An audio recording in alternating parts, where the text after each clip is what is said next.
కర్ణాటక రాజకీయాల్లో big twist sir. రాజీనామా సమర్పించేందుకు సిద్ధమయ్యారనే వార్తలు వస్తూ ఉన్నాయి. గవర్నర్ అపాయింట్మెంట్ కూడా అడిగారట. 10:30కి గవర్నర్ని కలవడానికి షెడ్యూల్ చేసుకున్నారనే సమాచారం ఉంది.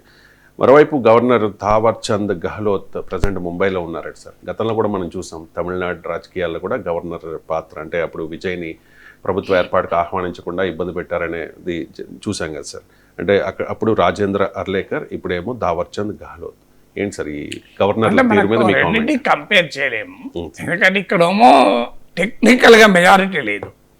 టెక్నికల్గా మెజారిటీ లేదు కనుక గవర్నర్ దాన్ని ట్రై చేశాడు. టెక్నికల్గా లేకపోయినా కాన్స్టిట్యూషనల్గా సింగిల్ లార్జెస్ట్ పార్టీని పిలవాలి, ఇంకెవరు క్లైమెంట్ లేడు కనుక. అది బట్ రాజ్యాంగాన్ని ఉల్లంఘించి తమిళనాడు గవర్నర్ ఇబ్బందులు పెట్టాడు. కానీ అంతకుముందు శశికళ ప్రమాణ స్వీకారం, శశికళ ఏడీఎంకే లెజిస్లేచర్ పార్టీ నాయకురాలు ఎన్నికయ్యాక అప్పటి గవర్నర్ మహారాష్ట్ర తమిళనాడులో ఉమ్మడి గవర్నర్ అయిన మన తెలుగు బిడ్డ విద్యాసాగర్ రావు తమిళనాడు పోలే వారం రోజుల దాకా. చాలా మంచి నాయకుడు, గొప్ప నాయకుడు. కానీ ఇక రాజకీయ పార్టీ నేపథ్యం ఉన్నప్పుడు ఆ పార్టీ ప్రయోజనాలకు అనుగుణంగా గవర్నర్గా ఉన్న చేయాల్సి వస్తుంది. వ్యక్తిగతంగా చాలా డీసెంట్ లీడర్. కానీ ఏమి జరిగిందంటే పొలిటికల్ డిసిషన్ తీసుకోవాలి, పొలిటికల్ స్టాండ్ తీసుకోవాలి. ఆయనకు వ్యక్తిగతంగా నచ్చినా నచ్చకపోయినా కదా. సో మీకు వారం రోజులు కనబడలే కదా. అంటే ఇలా గవర్నర్లు ఈ వ్యవహారం నడిపేది. ఇక్కడ తమిళనాడు మీరు గమనించండి, విజయ్కి ఏమవుతుంది అని ఉత్కంఠ ఉండగానే కేరళ వెళ్ళిపోయాడు ఉమ్మడి గవర్నర్ అని చెప్పి. సో అందువల్ల ఈ నేపథ్యం ఉంది కనుక, అంటే గవర్నర్లు ఎలా కిరికిరి పెడతారన్న నేపథ్యం ఉంది కనుక కర్ణాటక అనుమానం. ఎందుకంటే కర్ణాటకలో కాంగ్రెస్లో ఉన్న అతిపెద్ద సమస్యను వాళ్ళు శాంతియుతంగా స్మూత్గా హ్యాండిల్ చేసుకొని సిద్ధరామయ్యను తప్పించి శివకుమార్ను తిరస్కారాలు చూస్తున్నారు.